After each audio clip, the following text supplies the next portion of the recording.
Assalamualaikum warahmatullahi wabarakatuh. Perkenalkan, nama saya Muhammad Aulia Rahman. Pada kali ini saya akan membagikan atau menceritakan refleksi tentang pembelajaran pada agenda 2 Latsar CPNS, yaitu pembelajaran tentang nilai-nilai dasar ASN berakhlak.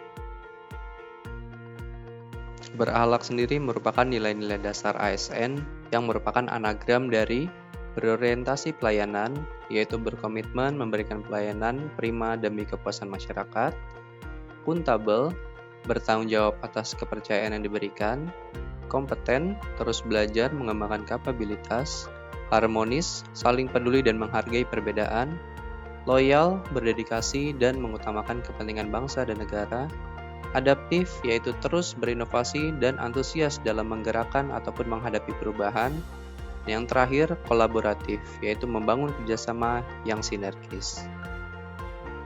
Pada pembelajaran kali ini, yaitu nilai-nilai dasar ASN berakhlak, pada agenda 2, kami mendapat pengajar yaitu Pak Endan Suwandana, ST-MSc PhD. Di hari pertama, Pak Endan memperkenalkan diri dan menginformasikan kepada kami mengenai latar belakang pendidikannya yang sungguh luar biasa. Beliau telah mengenyam pendidikan di berbagai macam negara, pastinya di Indonesia, di Jerman, sempat di Saudi Arabia, dan mendapatkan gelar PhD di Jepang.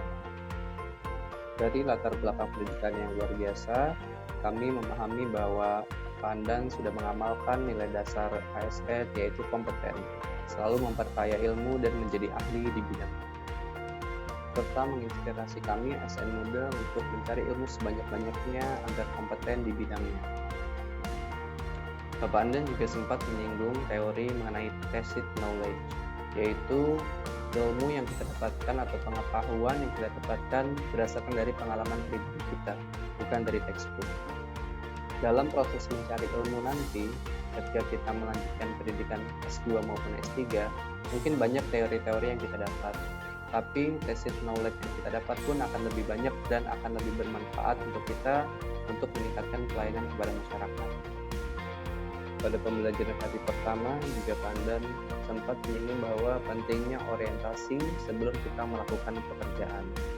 Seperti halnya di perusahaan swasta, terutama mungkin kita sering temukan di bank, baik bank BUMN maupun swasta, pegawai dilarang untuk bekerja di lapangan sebelum melakukan orientasi, dan masa orientasinya pun bisa sampai 6 bulan atau setahun lamanya. Hal tersebut dilakukan untuk memaksimalkan pelayanan yang akan diberikan oleh pegawai tersebut kepada nasabah. Begitu juga dengan ASN. Orientasi diperlukan agar apa yang dia kerjakan tidak salah langkah dan juga hasil maksimal yang akan dirasakan oleh masyarakat melalui pelayanan dari ASN tersebut. Pentingnya orientasi bagi ASN, sempat diberikan contoh bahwa ada ASN yang kurang beruntung yang akhirnya harus dipecat karena diduga melakukan tindak pidana korupsi. ASN tersebut melaksanakan tugas dari atasan, tapi tanpa mengetahui apa yang sebenarnya harus dan tidak boleh dilakukan oleh ASN tersebut. Singkat cerita, ASN tersebut harus dijatuhi hukuman pidana karena dianggap melakukan tindak pidana korupsi, yang akhirnya pun berakhir pada pemecatan sebagai ASN. Setelah itu melala pada agenda pembagian tugas dan selesailah hari pertama untuk pembelajaran nilai dasar ASN berakhlak oleh Pak Endang. Hari kedua diawali dengan memberikan masukan atas tugas individu yang sudah kita buat, dan masukan yang diberikan oleh Pak Endang satu persatu diberikan oleh kepada peserta latsar dan sangat mendetail. Kami merasa terbantu dengan masukan dan juga saran yang diberikan oleh Pak Endang. Kemudian diskusi pun berlanjut kepada pembelajaran tentang nilai dasar ASN berakhlak di hari kedua. Pada dasarnya mungkin sebagian besar dari kita ingin menjadi ASN atau PNS karena melihat benefit-benefit yang akan kita dapat. Akan tetapi benefit besar yang akan kita dapat sebagai ASN, di balik itu pula ada tanggung jawab yang besar yang harus kita jaga. Menjaga sikap sebagai seorang ASN tidak hanya ketika kita sedang bertugas, karena ASN 24 jam diawasi sikap ataupun gerak-geriknya oleh masyarakat. Dan kita yang merupakan ASN dalam kategori PNS merupakan dalam tanda kutip yang paling lemah dibandingkan dengan ASN lainnya seperti Polri dan juga TNI. Dilihat dari berbagai kasus di mana PNS yang melanggar kode etik di jalan maupun di tempat-tempat umum itu bisa langsung diberhentikan ketika kasusnya viral. Beberapa contoh kasus dijelaskan oleh Pandan kepada kami, dan dari contoh-contoh kasus tersebut kami bisa belajar tentang penerapan dan juga pelanggaran nilai-nilai dasar ASN berakhlak yang ada di Indonesia.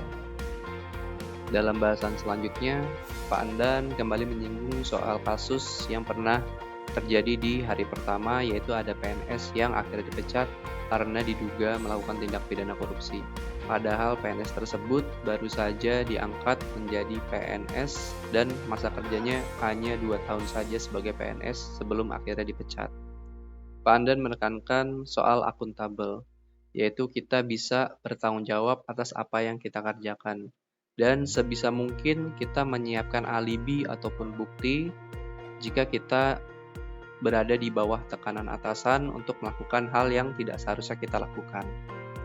Contohnya saja dalam setiap rapat kita harus mengutamakan adanya undangan, adanya juga absensi, ada juga notulensi, dan juga adanya gambar sebagai bukti bahwa kita mengikuti rapat tersebut dan rapat tersebut dihadiri oleh siapa saja dan hasil rapatnya itu apa.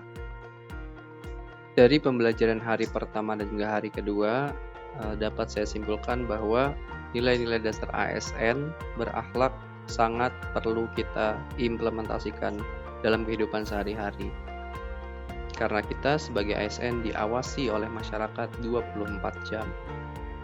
Dan dengan contoh nyata yang pernah dialami Pandan, kami juga menangkap bahwa sangat penting core value akuntabel, di mana kita harus punya bukti, kita harus tahu apa yang boleh dan tidak boleh kita lakukan, dan jikalaupun kita berada di bawah tekanan atasan, kita harus mempunyai bukti bahwa memang kita melakukannya atas dasar tekanan dari atasan, bukan kemauan sendiri, ataupun memang niat kita dari awal untuk melakukan hal yang buruk. Cukup sekian refleksi pembelajaran di agenda 2 mengenai nilai-nilai dasar ASN berakhlak. Semoga video ini dapat bermanfaat, dan akhir kata saya ucapkan wassalamualaikum warahmatullahi wabarakatuh.